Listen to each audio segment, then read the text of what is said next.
Alam taro kaifa fa'ala rabbuka, itu mengandung sejarah. Saya cerita sedikit tentang Ashabul Fil biar kamu tahu kualitas kalimat alam taro, kata alam taro.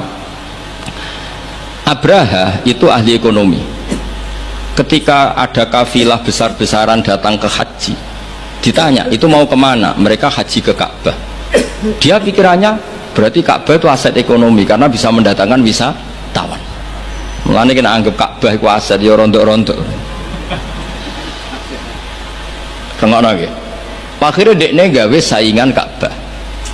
Tenggene Kules ya teng Son'a lah. Singkat cerita Ka'bah tandingan iki digawe min zahabin wa fiddatin wa rukhamin, pokoknya dari batu-batu mulia karena untuk menandingi Ka'bah sing terima watu ireng kotak. Sono wong Quraisy gak trimo diisingi. Jadi kadang mau ngawur ya penting. Disingi mereka Baitullah sing suci disaingi Ka'bah abal-abal. Jadi sekunane kuno wong apik dibajak, barang apik napa dibajak. Ngene kan nek dadi wong top dibajak wis kudu rodok rido sithik-sithik pancene wis ngono. Sunah ngono, sekunane kuno. Wareng disingi gak terima terus dia bersumpah akan merobohkan Ka'bah.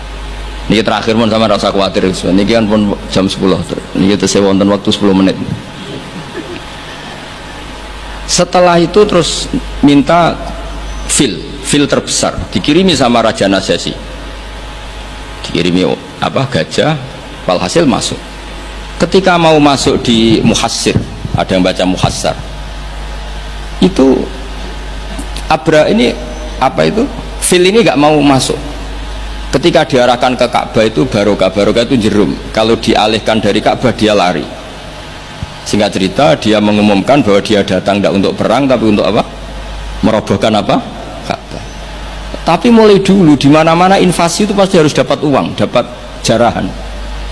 Nah yang dijarah itu diantaranya untanya Abdul Muttalib. Ini rumah engkau terus ketok kualitas alam taro dibanding alfilu malfil wa ma'adroka malfil. Ketika sudah dijarah terus si Abraham orangnya baik, sosialnya baik. Tapi kafir, tapi sosialnya bagus. Dia tanya, man sayyidu hadal wadi, orang tertua di sini siapa? Abdul Muttalib. Sayyiduna Abdul Muttalib. Makanya lagi-lagi Nabi itu harus turunannya orang-orang baik. Muhammad bin Abdullah bin Muttalib itu selain orang baik itu sudah orang tokoh. Nah, ontanya Abdul Muttalib jumlahnya 100 itu diantara yang disita, yang dijadikan ghanimah oleh Abraha selain onta-onta yang lain. Setelah Abdul Muttalib datang di perkemahan siapa? Abraha. Itu wibawanya Abdul Muttalib itu menjadikan Abraha nggak berani karena Abdul Muttalib membawa Nur Muhammad Shallallahu Alaihi. Itu Abraha bilang gini, spontan ketika melihat wajahnya Abdul Muttalib, ganteng Abdul Muttalib dan wibawa. Anta Sayyidu Hadal Wadi, naam, anak Abdul Muttalib Sayyidu Hadal Wadi. Saya ketua di sini di lembah ini. Saya sebenarnya ingin kau duduk samping saya, tapi umat saya pasti tidak terima karena ini kursi kerajaan, yang boleh duduk hanya saya. Tapi saya nggak berani duduk di atas kamu, saking wibanya Sayyid Abdul Muttalib. Akhirnya sama-sama duduk di bawah. Sudah hormat sedemikian rupa Abraha sama Abdul Muttalib, saking wibanya Abdul Muttalib. Makanya syaratnya kiai ya kudu ono wibawane lah ben piye ngono sawangane. Karena saulqi fi qulubil ladzina kafarur. Makanya Nabi ngendikan nusirtu birru'bi masirata syahrin. Saya itu punya wibawa yang radiusnya itu perjalanan 1 bulan.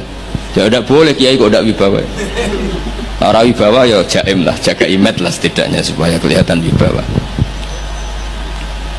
Tapi Abraha begitu kaget ketika ditanya Abdul Muttalib, apa hubungan kamu dengan Ka'bah, dengan Baitullah? Kata Abdul Muttalib lucu jawabannya, nggak ada hubungan apa-apa. Sementing ontaku kembalikan. Kagetnya minta ampun Abraham.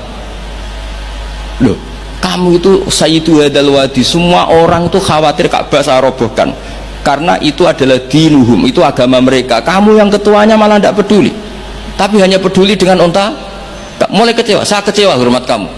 Ternyata kamu orang yang sangat materialistik. Tapi apa kata Abdul Muttalib? Loh, karena li'ani robbuhum, saya ini yang punya robun, maknanya saya ini yang punya unta itu, ini robuhunna, saya yang punya unta-unta itu. Wali anna lihadal baiti robban hamahu, Baitullah itu ada yang punya, itu udah urusan saya. Dia punya Robban hamahu, punya yang punya dan akan melindungi yang punya. Itu tidak kewajiban saya, kewajibannya yang punya. Jenenge betu ora betu Abdul Muthalib.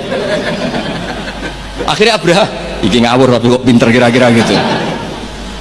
Sudah, silakan kalau mau rusak silakan, kamu akan berurusan dengan yang punya. Wes. Oke dari Abraha, pancen aku pengen rusak Ka'bah. Unta dibalekno, wes unta tak balekno. Saiki aku pengen rusak Ka'bah. Ya monggo, tapi kamu berurusan sama yang punya. Ini masih maulid karena ini mbahnya Rasulullah Shallallahu Alaihi Wasallam ke sana. Tapi sebelum Abraha datang, niku Abdul Muthalib fa'atal baita, kemudian datang ke Baitullah wa akhudha bi halaqatil bab. Dia megang apa, kalau di pintu dulu itu kan pegangannya itu kan bunder, makanya disebut halaqatil bab. Maksudnya handle-nya itu kan bulat. Terus beliau berdoa, dongane lucu. Ya Allah, di mana-mana orang itu ya menyelamatkan asetnya. Ya, engkau harus menyelamatkan asetmu dong. Ini santai aja. Oleh ngomong ketika ngono tok, terus ditinggal mire. Nah, ditinggal mire itu Abdul Muthalib bikin pengumuman ke semua orang Quraisy, ayo ke atas gunung dan kita melihat apa yang dilakukan Tuhan kita terhadap orang yang merusak Ka'bah. Terus mereka di gunung semua.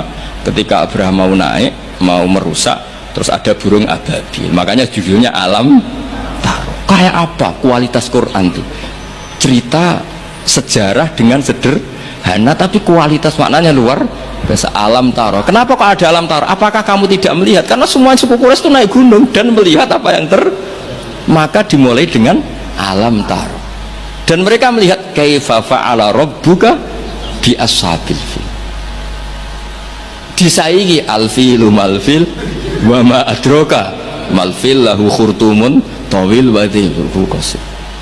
Jadi sehingga Alam Taro ini kualitasnya luar biasa memang, karena mereka berkata ayo kita lihat apa yang akan dilakukan Tuhan terhadap orang yang merusak Ka'bah. Makanya disebut Alam Taro kaifa fa'ala rabbuka bi ashabil.